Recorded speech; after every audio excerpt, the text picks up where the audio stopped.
हमर प्रिय देशवासी लोकनि नमस्कार। हमरा सभक जीवन में किछु तारीख एहन होइत अछि जेकरा स्मरण करबा लेल कैलेंडर देखबाक आवश्यकता नहीं होइत अछि। आई 26 जुलाई एहने सन एकटा तारीख अछि। आई कारगिल विजय दिवस अछि। ई दिन हमरा लोकनि के गौरव सँ भरि दैत अछि। ई दिन हमरा लोकनिक अपन वीर जवान सभक अद्भुत साहसक स्मरण करबैत अछि। कारगिलक ऊंच ऊंच चोटी सब, कठिनाह मौसम, दुश्मनक चुनौती, सब परिस्थिति हमरा सैनिक लोकनिक सोझा छल, मुदा हुनक हौस प्रत्येक चुनौती सँ पैघ छल। ओ माय भारतीक रक्षा लेल अपन सर्वस्व अर्पित कऽ देलनि। आई कारगिल विजय दिवस पर हम समस्त वीर शहीद लोकनि आ वीर सैनिक लोकनि के श्रद्धापूर्वक नमन करैत छी। संगी लोकनि, आजुक भारत अपन वीर लोकनि के मात्र स्मरणेटा नहीं करैत अछि, अपितु नव पीढ़ी धरि हुनक गाथा सेहो पठबैत अछि। एहि भावना सँ एहि वर्ष एकटा विशेष शौर्य विजय यात्रा निकालल गेल अछि। 14 जुलाई के दिल्लीक नेशनल वार मेमोरियल सँ आरंभ भेल ई मोटरसाइकिल यात्रा द्रासक कारगिल वार मेमोरियल धरि पहुँचत। एकर संदेश अछि वन राइड, वन नेशन, वन सैल्यूट। ई यात्रा हमरा मोन पाड़ैत अछि जे राष्ट्र लेल देल गेल बलिदान कहियो विस्मृत नहीं कयल जा सकैत अछि। मित्र लोकनि, आई भारत अपन सैनिक सभक साहसक संग संग अपन तकनीकी क्षमता के सेहो निरंतर मजबूत कऽ रहल अछि। किछु दिन पहिने भारतीय नौसेना में INS महेंद्रगिरी सम्मिलित कयल गेल अछि। ई आधुनिक जंगी जहाज भारतहि में डिजाइन कयल गेल अछि, भारतहि में बनल अछि। एहि में 75% सँ बेसी स्वदेशी सामग्रीक उपयोग भेल अछि। ई आत्मनिर्भर भारतक बढ़ैत शक्तिक प्रतीक अछि। एहि मास DRDO Pinaka long range guided रॉकेटक सेहो सफल परीक्षण केलक। एहि सफलताक पाछा हमर वैज्ञानिक आ इंजीनियर लोकनिक सामूहिक परिश्रम अछि। 2-3 दिन पूर्वहि DRDO कुशा मिसाइलक सेहो सफल परीक्षण केलक अछि। संगी लोकनि, आई रक्षा उत्पाद हो, रक्षा निर्यात हो वा मित्र देश सभक संग राजनीतिक सहयोग, भारत निरंतर नव उचास दिस बढ़ि रहल अछि। एहि मासक आरंभ में हम इंडोनेशिया में छलहुँ, जतऽ ब्रह्मोस आ अस्त्र मिसाइल सब लेल एकटा पैघ समझौता भेल अछि। विश्वक भरोस भारतक रक्षा उपकरण सब आ तकनीक पर बढ़ि रहल अछि। आओ एहि कारगिल विजय दिवस पर हम अपन शहीद लोकनि के नमन करी आ एकटा सुरक्षित, सक्षम आ आत्मनिर्भर भारतक निर्माणक अपन संकल्प आर मजबूत करी। हमर प्रिय देशवासी लोकनि, मोनक बात के पिछला एपिसोड में हम अहाँ सब सँ कैच द रेन अभियानक चर्चा केने छलहुँ।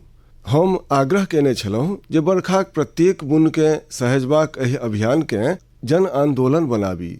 कैच द रेनक संदेश बहुत सोझ अछि।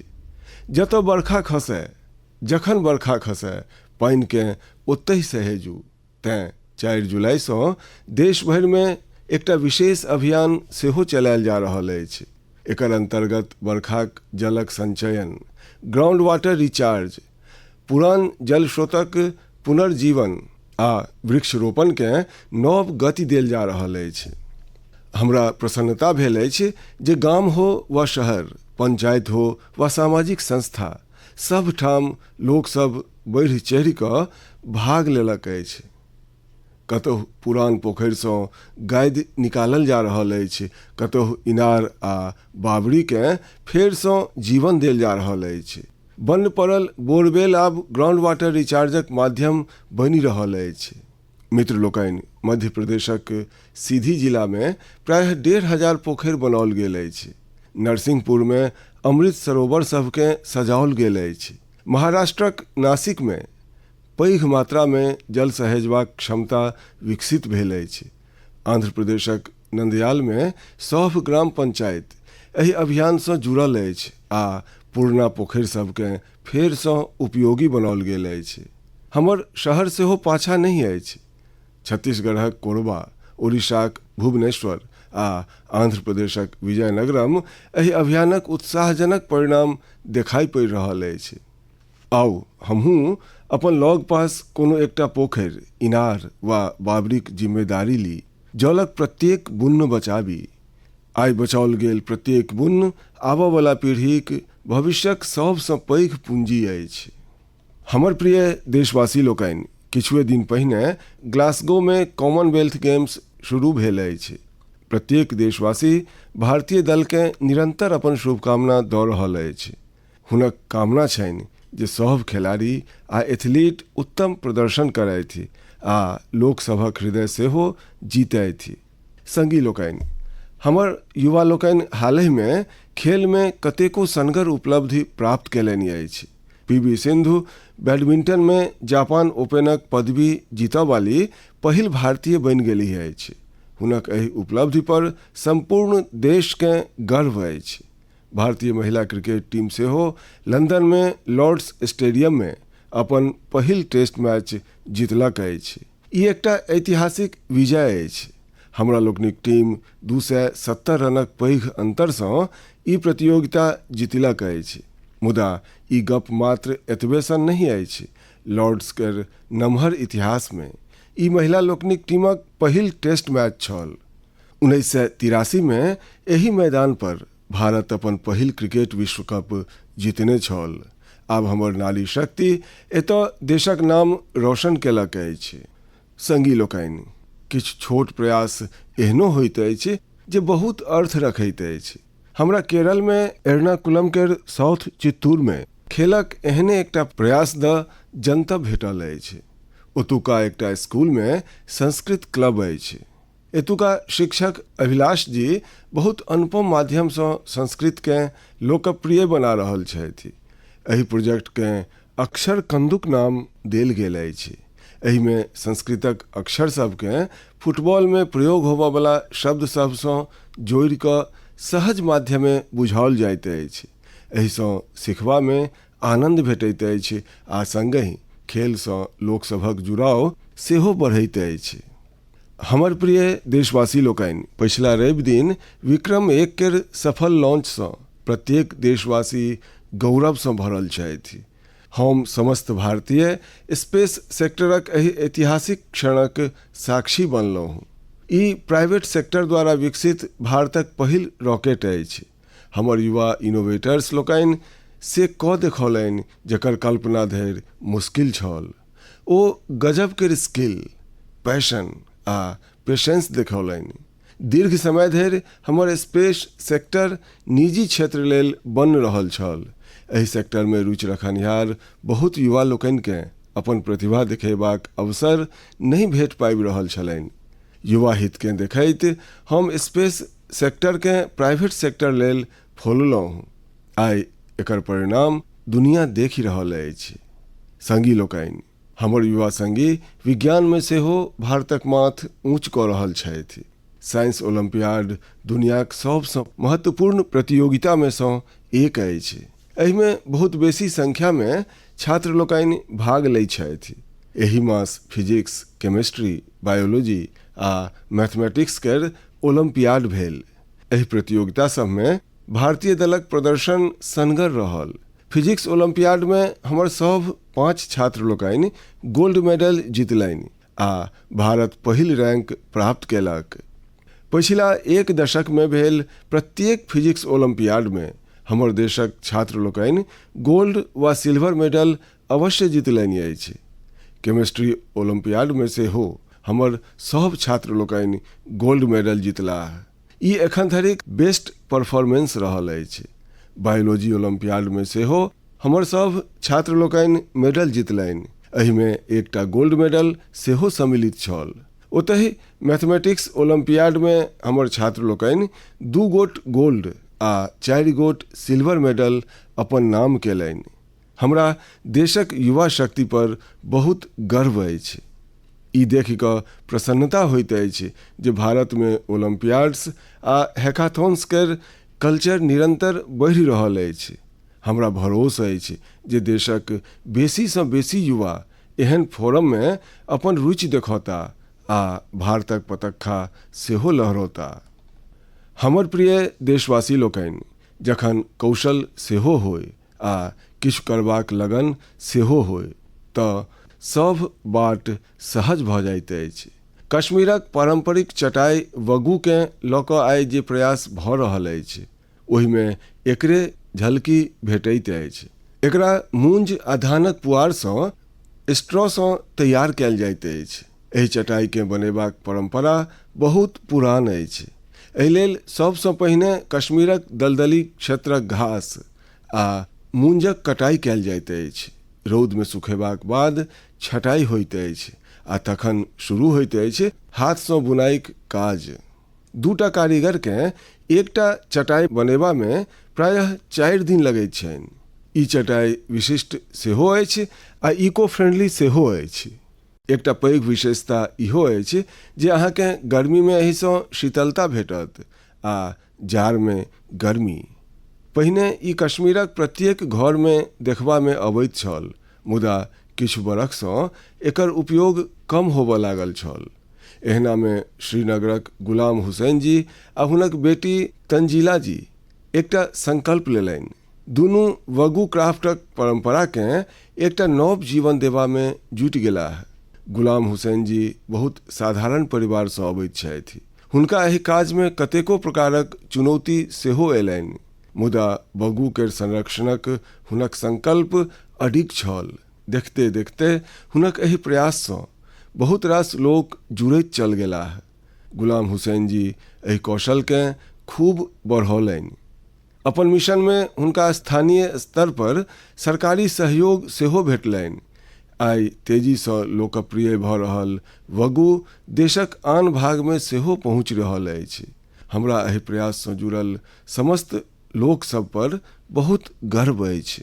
आइ हमरा सबकेँ लोकल प्रोडक्ट पर जोर अछि। हम वोकल फॉर लोकल के मंत्रकेँ लऽ कऽ चलि रहल छी।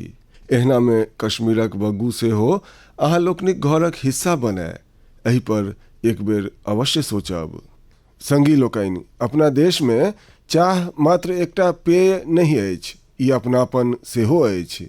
भोरक आरंभ हो, संगी सब संग भेंट-गांठ हो वा परिवारक संग किछु क्षण बितेबाक हो, चाह प्रत्येक अवसरक हिस्सा बनि जाइत अछि। ओना तऽ अहाँ लोकनि नीक जकाँ जनैत हैब जे हमर चाहसँ की संबंध अछि, मुदा आइ हम जाहि चाहक चर्च कऽ रहल छी ओ मात्र स्वादे नहि देलक, अपितु अनेको बहिन सभक जीवनमे आत्मनिर्भरताक नव सुगंधि सेहो घोरि देलक अछि। उत्तर प्रदेशक बिजनौर जिलाक लखीवाला गाममे सेल्फ हेल्प ग्रुपसँ जुड़ल महिला लोकनि विदुर प्रेरणा स्वदेशी हर्बल टी तैयार केलनि अछि। एहिमे लेमन ग्रास, गिलोय, मुलेठी, तुलसी, काँच हरदि, दालचीनी, इलायची आ सौंफ सन प्राकृतिक सामग्री सम्मिलित अछि। अपन विशिष्ट स्वाद आ गुणक कारणे ई चाह बहुत कम समयमे लोक सभक बीच विशेष परिचिति बना लेलक अछि। प्रयागराजक महाकुंभ आ दिल्लीक इंटरनेशनल फूड फेस्टिवलमे एहि हर्बल चाहकेँ खूब प्रशंसा भेटलैक अछि। विदेश सबसँ आयल लोकसभ सेहो एहिमे दिलचस्पी देखौलनि अछि। मित्र लोकनि, सबसँ प्रेरक गप एकर शुरुआत अछि। ई संपूर्ण प्रयास मात्र 1 लाख टाकासँ शुरू भेल छल। आइ ई ब्रांड देशक पैघ संस्थान सब धरि पहुँचि गेल अछि। ई प्रयास हमरा बतबैत अछि जे जखन स्थानीय ज्ञान, प्रकृति आ महिला सभक आत्मविश्वास संग अबैत अछि तऽ एकटा छोट छीन प्रयास सेहो पैघ परिवर्तनक शुरुआत बनि जाइत अछि। हमर प्रिय देशवासी लोकनि, आइ देश भरिमे एकटा गाछ मायक नाम अभियानक माध्यमसँ लोक प्रकृतिक प्रति अपन दायित्व निभा रहल छथि। जखन समाज एहि भावनासँ जुड़ैत अछि तऽ बहुत सुन्दर आ प्रेरक उदाहरण सोझाँ अबैत अछि। मित्र लोकनि, अहमदाबादमे जनभागीदारीक अद्भुत शक्ति देखाई देलक अछि। भाड़ज क्षेत्रमे 1 घंटाक भीतर 3.5 लाखसँ बेसी गाछ रोपल गेल। एहिमे 25,000सँ बेसी लोक जुटलाह। स्कूलिया नेना, एनसीसी कैडेट्स, स्वयंसेवक आ आम नागरिक सब एहि अभियानमे भाग लेलनि। आबयवला समयमे यह पौध एकटा घनगर शहरी वनक रूप लेत। एहि प्रयास के Guinness book of world record में अंकित कऽ देल गेल अछि। संगी लोकनि, एकटा गाछ मायक नाम अभियानक अंतर्गत यूपी में सेहो जनशक्तिक अद्भुत संकल्प देखबा में आयल अछि। ओतऽ 21 दिन में 12 जुलाई के 35 करोड़ सँ बेसी पौध लगाओल गेल अछि। यूपीक सांसद होयबाक कारणे हमरा लेल इहो विशेष गर्वक गप्प अछि। हमर प्रिय देशवासी लोकनि, गाछ मात्र मनुखे लेल नहीं होइत अछि, ओ अनगिनत जीव सभक घर सेहो होइत अछि। गुजरातक गिरक जंगल सब में प्रायः 60 वर्षक बाद इंडियन ग्रे हॉर्नबिल फेर सँ बसेरा बना लेलक अछि। ई गिर में बरखों सँ होइत रहैत संरक्षण आ पुनर्स्थापनक प्रयास सभक परिणाम अछि। हॉर्नबिल के जंगल सभक किसान कहल जाइत अछि। ई फल खाइत अछि आ बिया सबके दूर दूर धरि पहुँचबैत अछि। ओही बिया सँ जंगल में नव गाछ उगैत अछि। एहि तरह एकटा पक्षी जंगल के फेर सँ भरल पूरल बनेबा में मदति करैत अछि। हम अहाँ सब सँ कहब जे हम सब अपन जीवनक कोनो विशेष अवसर के प्रकृति सँ अवश्य जोड़ी। एकटा गाछ मायक नाम लगाबी। आजुक लगाओल एकटा छोट सन गाछ आबऽ वाला पीढ़ी सब लेल हरियरी, स्वच्छ हवा आ सुंदर भविष्यक विरासती बनि सकैत अछि। हमर प्रिय देशवासी लोकनि, हम सब जनैत छी जे आइ प्लास्टिक प्रदूषण संपूर्ण दुनियाक पर्यावरण लेल नमहर चुनौती बनल अछि। सिंगल यूज प्लास्टिकक कचरा कतेको बरख धरि प्रकृति के नुकसान पहुँचबैत रहैत अछि। तें प्लास्टिकक सही निस्तारण बहुत आवश्यक अछि। संगी लोकनि, बिहारक सीतामढ़ी में वेस्ट टू वेल्थ केर सनगर उदाहरण सोझा आयल अछि। एतऽ कचराक रिसाइक्लिंग कऽ कऽ ओकरा सँ आकर्षक बेंच बनाओल जा रहल अछि। एकटा बेंच तैयार हेबा में प्रायः 40 किलो सिंगल यूज प्लास्टिक खपि जाइत अछि। ई मजबूत, टिकाऊ आ आरामदेह हेबाक संग संग इको फ्रेंडली सेहो होइत अछि। एकरा सरकारी स्कूल, पार्क आ सार्वजनिक स्थल सब पर लगाओल जाइत अछि। एकरा माध्यमे लोक सब में पर्यावरण संरक्षण के लऽ कऽ जागरूकता सेहो बढ़ि रहल अछि। एहि प्रयास में स्थानीय इकाईक संगहि जिला प्रशासनक महत्वपूर्ण भूमिका अछि। एहि सँ स्थानीय स्तर पर रोजगारक अवसर सेहो उत्पन्न भऽ रहल अछि। सीतामढ़ीक ई प्रयास हमरा लोकनि के बतबैत अछि जे रिड्यूस, रीयूज आ रिसाइकिल ई मात्र एकटा नारा नहीं, अपितु हमरा लोकनिक जीवनक हिस्सा बनैत जा रहल अछि। संगी लोकनि, अहाँ सबके मोन हैत पिछला बेर मोनक बात में हम गणेश उत्सवक गप केने छलहुँ। हम आग्रह केने छलहुँ जे हमरा लोकनि के अपन देशक माटिये सँ बनल गणेश जी के पूजा करबाक चाही। जे पीओपी सँ बनल गणेश जी होइत छथि वा विदेश सँ आयल गणेश जी के प्रतिमा होइत अछि, ओकर बदला हमरा लोकनि के अपन देशक माटि सँ बनल गणेश जी के घर में स्थापित करबाक चाही। एहि विषय पर अनेक लोक सब हमरा संदेश पठौलनि अछि आ अपन विचार रखलनि अछि। लोक सब बतेलनि जे ओ हमर आग्रह के अपनौलनि अछि। ओ सब स्थानीय माटि सँ तैयार होबऽ वाला गणेश जी के स्थापित करबाक संकल्प लेलनि अछि। लोक सब लिखलनि अछि जे मोनक बात में पहिने ही एहि पर चर्च भेल। एहि सँ हुनका लोकनि के उचित समय पर उचित डेग उठेबा में मदद भेटलनि। हम एक बेर पुनः अपन आग्रह दोहराबैत छी। एहि बेर गणपति पूजा में देशक माटि सँ बनल गणेश जी के अपन घर पर स्थापित करी, हुनक पूजा करी। अहाँ लोकनिक ई प्रयास सेहो एक तरह सँ प्रकृतिक पूजा हैत। हमर प्रिय देशवासी लोकनि, आब हम अहाँ लोकनि के एकटा एहन व्यक्ति द बताएब जिनका विषय में सुनि कऽ अहाँ लोकनि के बहुत गर्व हैत। एकटा एहन व्यक्ति जे साइंस आ इनोवेशन के क्षेत्र में बढ़ि चढ़ि कऽ काज कऽ रहल छथि। दुनिया में जिनक परिचिति बनि रहल छनि, मुदा एकर बादो ओ अपन जड़ि सब सँ गहीरता सँ जुड़ल छथि। अवसर भेटते ओ अपन माटिक सम्मान करब नहीं बिसरै छथि। ओ व्यक्ति छथि मणिपुरक डॉक्टर रोनाल्डो लैशराम जी। नाम हुनक रोनाल्डो छनि, मुदा काजसँ ओ एकटा एस्ट्रोफिजिसिस्ट छथि। ओ जापान में काज करैत छथि आ यंग गैलेक्सीज केर एकटा विशाल समूहक खोज करयवला टीमक भाग रहल छथि। अहाँ जानय चाहब जे ओ आखिर कयलनि की अछि? वस्तुतः ओ एहि संपूर्ण समूहक नाम मणिपुरक एकटा सुन्दर झीलसँ जोड़ि कऽ लोकटक प्रोटो क्लस्टर रखलनि अछि। लोकटक टटका पानिक बहुत पैघ झील अछि। लोकटक लेक में हेलैत फुमरी मिलि कऽ एकटा विशिष्ट लैंडस्केप बनबैत अछि। एना लगैत अछि जे विशाल समुद्र में छोट छोट द्वीप हेलि रहल होय। ओहिना यूनिवर्स में ई यंग गैलेक्सीज सेहो एकटा विशाल संरचनाक निर्माण करैत अछि। आइ मणिपुरक लोकटक मात्र देशक नक्शे पर नहीं, अपितु विशाल ब्रह्मांड में सेहो अपन छटा छिड़िया रहल अछि। ई उपलब्धि प्रत्येक भारतीयक गौरव बढ़बयवला अछि। एहिसँ हमर युवा मित्र लोकनिकेँ सीख भेटैत छनि जे ओ अपन परम्परासँ जुड़ल रहियो कऽ नव ऊँचासकेँ छूबि सकैत छथि। ई एहन जड़ि अछि जे सितारा सभक दुनियाके सेहो चकचका सकैत अछि। हमर प्रिय देशवासी लोकनि, किछुए दिनक बाद 7 अगस्तकेँ हमर देश नेशनल हैंडलूम डे मनाओत। एहि अवसर पर हम अपन बुनकर भाई बहिन सभक कौशल आ हुनका लोकनिक सृजनशीलताक उत्सव मनबैत छी।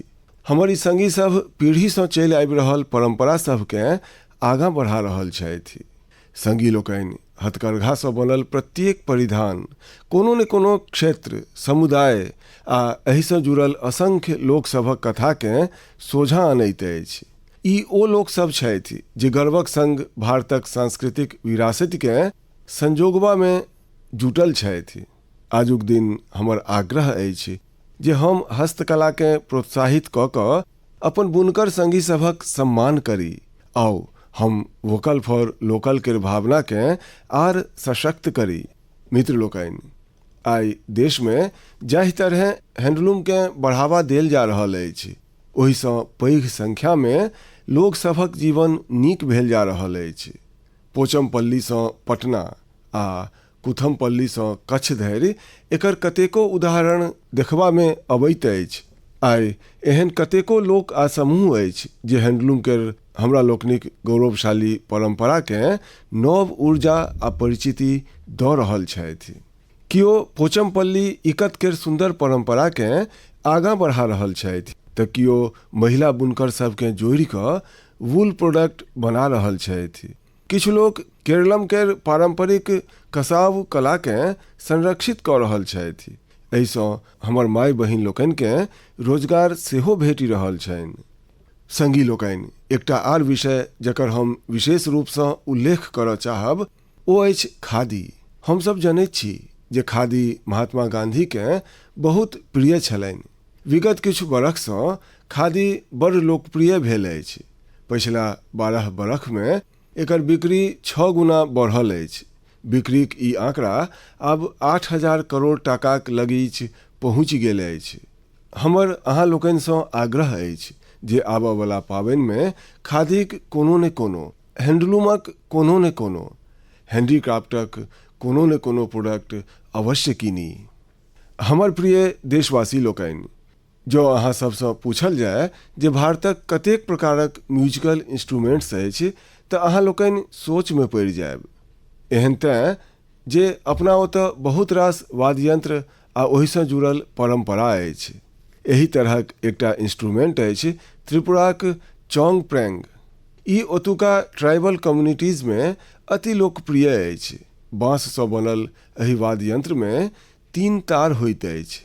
एहिसँ निकसल धुन बहुत मधुर होइत अछि जे सरोदसँ मिलैत जुलैत अछि। किछु कारणे युवा लोकनिक मध्य एकर लोकप्रियता कम होबऽ लागल छल। एहन स्थिति में सूरज कुमार देव वर्मा जी एकरा फेरसँ लोकप्रिय बनेबाक संकल्प लेलनि। आइ हुनक प्रयास रंग आनि रहल छनि। ओ चोंगप्रेंगक संगहि ओतुका अन्य पारंपरिक वाद्ययंत्र सब पर सेहो परफॉर्म करैत रहला अछि। Kokborok folk songs, Baul songs, Bengali folk हुनका खूब पसिन्न छनि। अब हम अहाँ लोकनि के एकटा छोट सन क्लिप सुनाबऽ चाहैत छी। एहि संगीत के अहाँ कहियो नहीं बिसरि पाएब।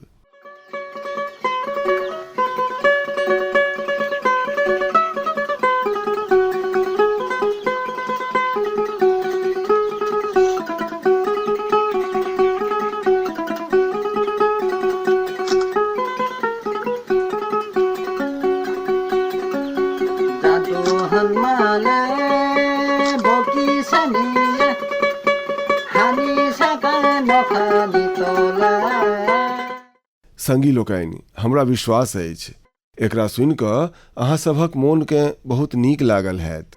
हमरा देव वर्मा जी पर बहुत गर्व अछि। पारंपरिक संगीत के लोकप्रिय बनेबाक हुनक प्रयास बहुते सराहनीय अछि। हमर आग्रह अछि जे अहूँ अपन लग पासक पारंपरिक वाद्य यंत्रक जनतब सोशल मीडिया पर अवश्य शेयर करू। अहाँ की प्रयास दोसरों के सेहो पारंपरिक भारतीय संगीत सँ अवश्य जोड़त। हमर प्रिय देशवासी लोकनि, काल्हि 27 जुलाई के भारत रत्न डॉक्टर APJ अब्दुल कलाम जीक पुण्यतिथि अछि। डॉक्टर कलामक व्यक्तित्व में कतेको प्रेरक रूप छल, मुदा हुनक हृदयक सबसँ लगीच एकटा शिक्षकक भूमिका छल। ओ नेना आ युवा सबके पैघ सपना देखबा लेल प्रेरित करैत छलाह। संयोगसँ एहि हफ्ता हम गुरु पूर्णिमा केर पावन पर्व मनाएब। हमर माता पिता हमर पहिल गुरु होइत छथि। स्कूलक शिक्षक हमरा अक्षर ज्ञान दैत छथि। गुरु पूर्णिमा एहन समस्त गुरु सभक प्रति कृतज्ञता ज्ञापित करबाक अवसर अछि। हम देशक समस्त शिक्षक आ गुरुजन सबके श्रद्धापूर्वक प्रणाम करैत छी। मित्र लोकनि, किछुए सप्ताह बाद हम अपन स्वतंत्रताक महापर्व सेहो मनाएब। 15 अगस्त प्रत्येक भारतीय लेल गर्वक दिन अछि। ई ओहि असंख्य वीर सबके स्मरण करबाक दिन अछि जे भारत माताक स्वतंत्रता लेल अपन सब किछु समर्पित कऽ देलनि। हुनक त्याग आ तपस्याक कारणे आइ हमर हाथ में तिरंगा अछि। एहि तिरंगा में हमर संविधानक आदर्श अछि।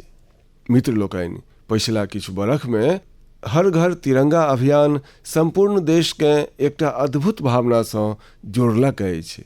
प्रत्येक घर, प्रत्येक गली में तिरंगाक उत्सव दिखाई दैत अछि।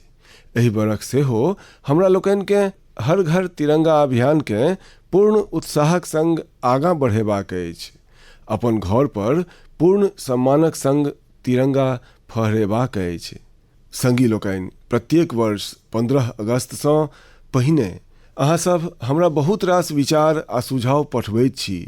एहि वर्ष सेहो अहाँ सब अपन विचार MyGov पर अवश्य साझी करी। हमरा अहाँ सभक सुझाव केर प्रतीक्षा अछि।